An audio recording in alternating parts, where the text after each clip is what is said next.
Salve pessoal da Tatame, estamos de volta aqui direto da Arnold em São Paulo e agora eu vou conversar com um dos grandes faixas pretas aqui de São Paulo, André Andresso. Prazer, amigo, ter você aqui conosco nessa tarde de domingo. Boa tarde. Boa tarde, valeu, Iago. É um prazer estar aqui com vocês, comemorando, né, esses 30 anos de tatame aqui na Feira Arnold, uma feira que é um sucesso no mundo inteiro.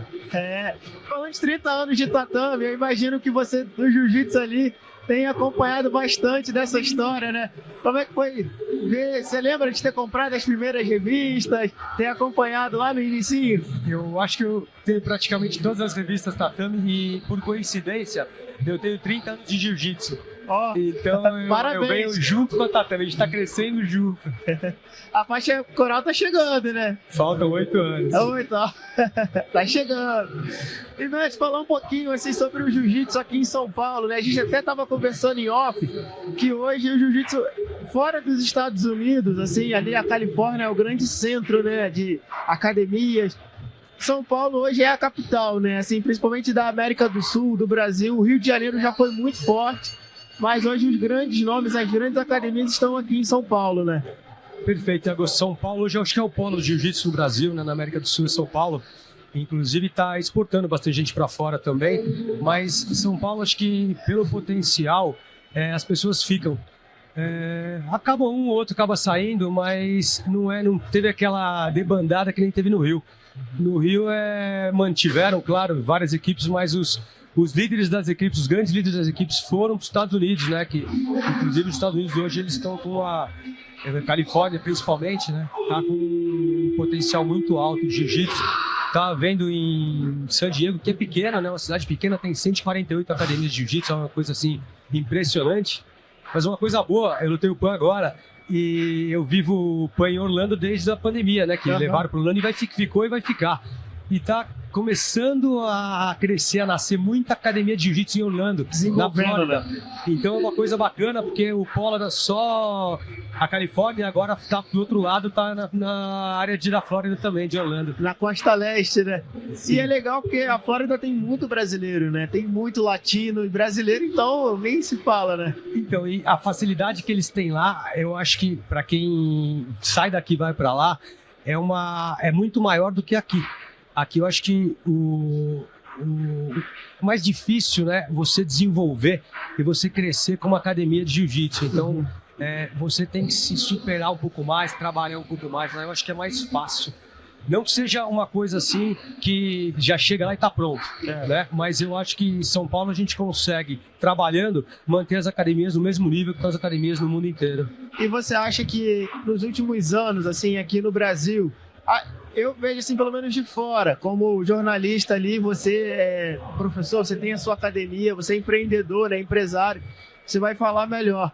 Mas você acha que depois da pandemia ali, as academias se profissionalizaram mais, entenderam que, poxa, se vier algo forte pode derrubar a gente, precisa ter um plano de negócio mais estruturado, precisa tratar o aluno como cliente também, né? Não só aquela coisa assim de aluno, paga quando quiser. Você acha que isso se expandiu mais para as outras academias de um modo geral? Com certeza. A pandemia, ela mostrou que quem fizer um trabalho não profissional, não comercial, não vai sobreviver. Então não adianta, ninguém mais consegue hoje ter uma academia de jiu-jitsu dentro de uma academia de rede, por exemplo, entendeu? Você precisa ter a sua academia e para você ter uma equipe, você tem que expandir, tem que formar filiais, tem que formar professores. O profissionalismo hoje é muito maior no jiu-jitsu, que você não consegue sobreviver se você tiver um trabalho amador hoje. Então a pandemia serviu para mostrar que quem era forte se manteve forte, conseguiu sobreviver à pandemia, né? E continuou um trabalho. E o trabalho que a gente fazia antes da pandemia, ele hoje é muito melhor, porque eu acho que foi um período, foram 1 ano e meio, quase 2 anos, que a gente aprendeu a trabalhar, a gente estudou muito como fazer e como se estruturar para se manter forte e crescer cada vez mais. Eu acho que o resultado disso está aí hoje, né? Que a minha própria academia, né? Eu sou líder da Tetris hoje, a minha academia tem hoje 70 filiais, a gente tem 60 professores e a HQ, onde eu dou aula, onde eu trabalho o dia inteiro, eu fico o dia inteiro, controlando e comandando toda a Tetris, Na pandemia eu tinha uma média de 180 alunos, eu tenho 320 alunos hoje. Então é um resultado de um trabalho que vem desde a pandemia, né? E como é que é fazer esse trabalho todo? Você tem um trabalho de controlar ali, né, a sua unidade, a principal, a matriz. Também tem as filiais. Como é que é esse trabalho todo que você desenvolve do time? Tem time de competição, tem só o atleta, a pessoa que vai ali para ser lifestyle, né, saúde, como é que é dividir isso tudo? Não é fácil, mas é prazeroso, né? Então eu acho que a gente consegue porque gosta muito. Eu estava até falando hoje aqui, conversando, eu falei, eu gosto muito de jiu-jitsu, então eu acho que eu só gosto de jiu-jitsu. Não dá tempo de você querer gostar de outra coisa, né? De ter colocar alguma outra arte marcial, de alguma outra coisa na sua rotina. Eu estava vendo aqui na feira da Arnold, né, as outras modalidades, e realmente eu gosto de jiu-jitsu. E é por isso que acaba funcionando. Sendo natural, né? Sim, mas não é fácil, pelo menos no meu caso, porque além de líder da Athletics, gestor da Athletics, né, administrador da Athletics, fundador da Athletics, cofundador, sócio-fundador, eu ainda sou atleta. Então eu luto uma média de 10 campeonatos por ano, né? E eu tenho que conciliar tudo. A gente tem uma grade extensa na academia de 10 horários diários, e nesses 10 horários eu dou 3 aulas diárias coletivas e mais 4, 5 aulas particulares. E tem que cuidar da Athletics inteira, né? Mas é prazeroso, vale a pena e tá dando certo.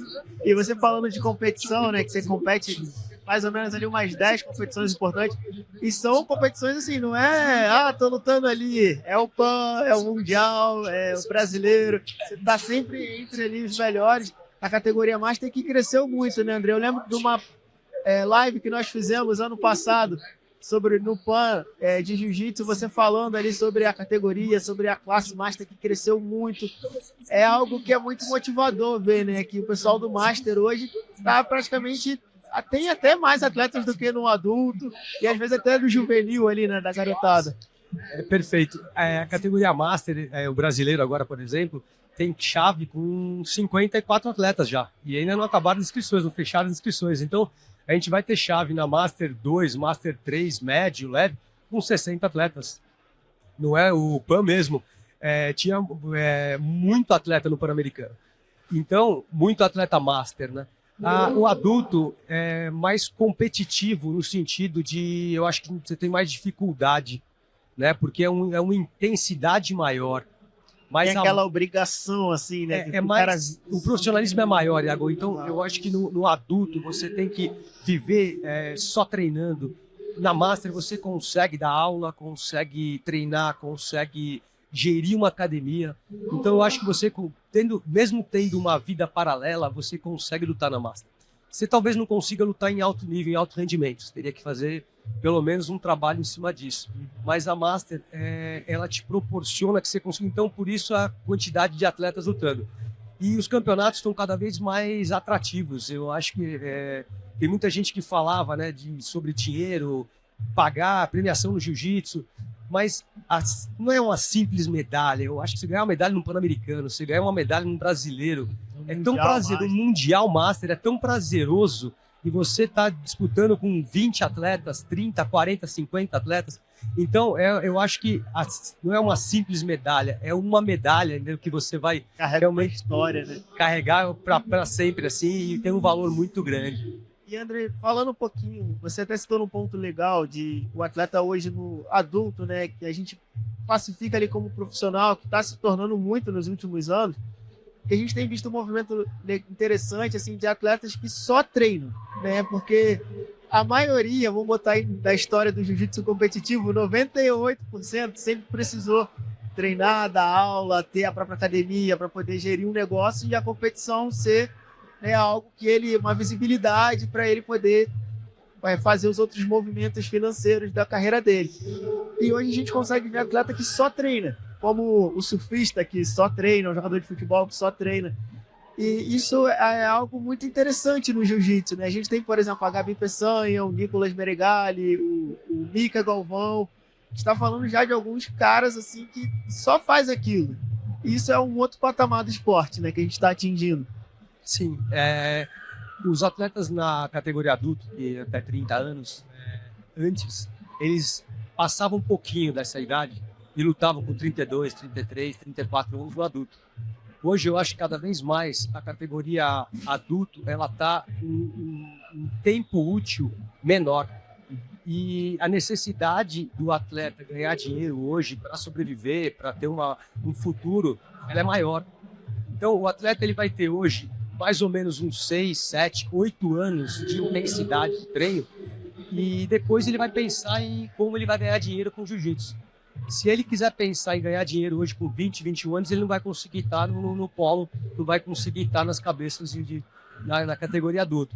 Então, para isso, já é difícil o atleta que treina 4 vezes por dia, contando com preparação, com um treino de drill, treino de posição e mais o treino forte que faz de jiu-jitsu, já é difícil ele ganhar um campeonato. Porque você sempre tem nas chaves, nas categorias, sempre tem 1, 2, 3 que já estão ali nas cabeças, que são muito fortes. Você citou um Mika Galvão.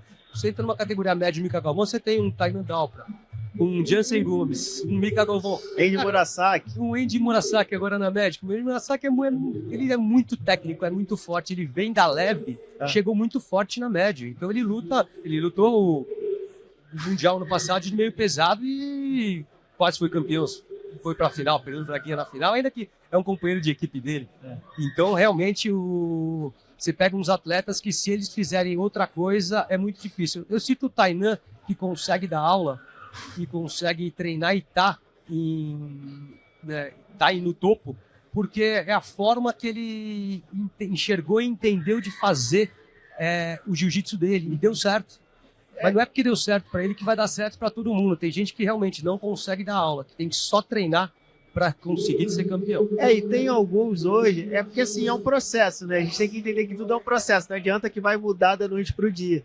Mas, por exemplo, o caso do Tainan, eu acho que o Mika, ele deve ter algum trabalho ali na academia do pai dele, do Melk, né? Mas você vê que é cada vez menor, né? Assim, tem uma turma de aluno aqui, que, sei lá, de 7 às 8 da manhã. Não é aquela, eu tenho a manhã toda dando aula, à tarde vou treinar à noite, né? Mudou muito, por exemplo, de 20 anos atrás. É uma outra era, né? Sim, é o profissionalismo, né? Uhum. Se não for profissional hoje, realmente não vai conseguir ser campeão. Então você pode dar uma aula por dia, eu acho que faz até parte. É bom você dar uma aula, é bom um atleta competidor enxergar essa parte da academia, porque tecnicamente falando, ele vai desenvolver muito mais, ele vai entender o que acontece numa aula com os alunos, e ele consegue até treinar com os alunos. E a gente aprende muito com os nossos alunos. Então, eu acho que é importante dar aula, mas aí saber como que é distribuído o dia desse atleta.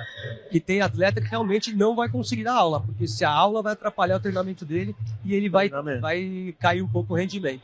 E falando um pouquinho, a gente tá chegando perto já do brasileiro, vai ser um final de semana que vai ter brasileiro e BJJ Stars, né, aqui em São Paulo. E aí daqui a mais ou menos uns 50 dias tem um Mundial, né, adulto. Como é que você tá vendo aí? Vai ter atleta seu? Imagino que tem uma galera de peso participando. Tem, principalmente na Master, né? Nossa equipe é basicamente formada por atletas Master. Eu quero esse ano ir para o Mundial adulto. Eu quero lutar no Internacional América lá.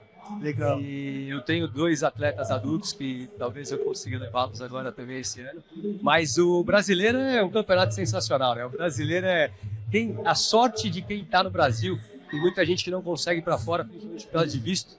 Daí a parte financeira também, que não é fácil. Mas quem está no Brasil, eu acho que é beneficiado com esse campeonato, que é um campeonato que a gente vai de segunda a domingo, né? Agora isso vai ser do dia 20 ao dia 28.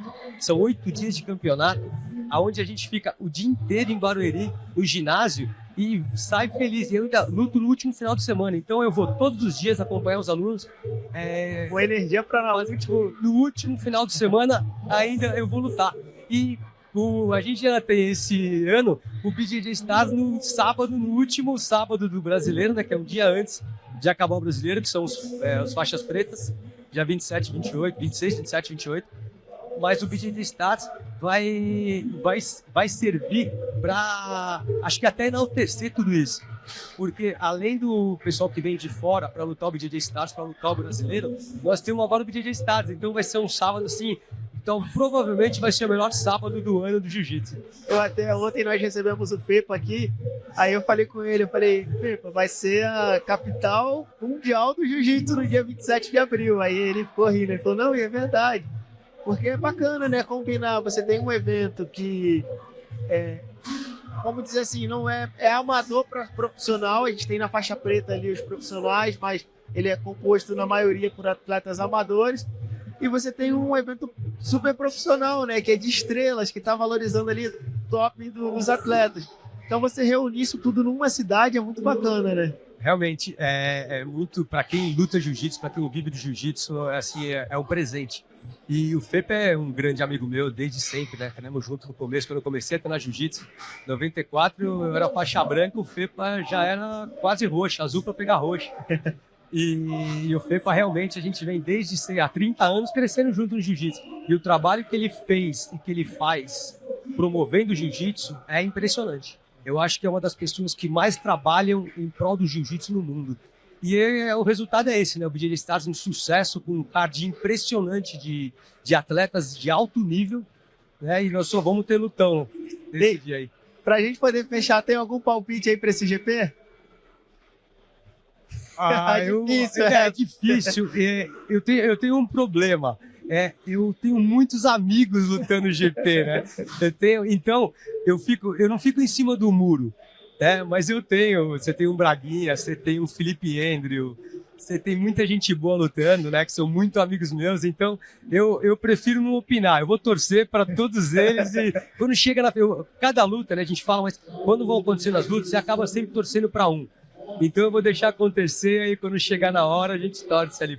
E tem lutas do BJJ Stars, dos GPs, assim, ao longo, né, dessas últimas edições, que eram finais de Mundial. Assim, a primeira luta já era uma final de Mundial. Eu lembro que quando o Lô venceu, o último que ele venceu, ele tirou o Jaime Canuto, o Braguinha na semi.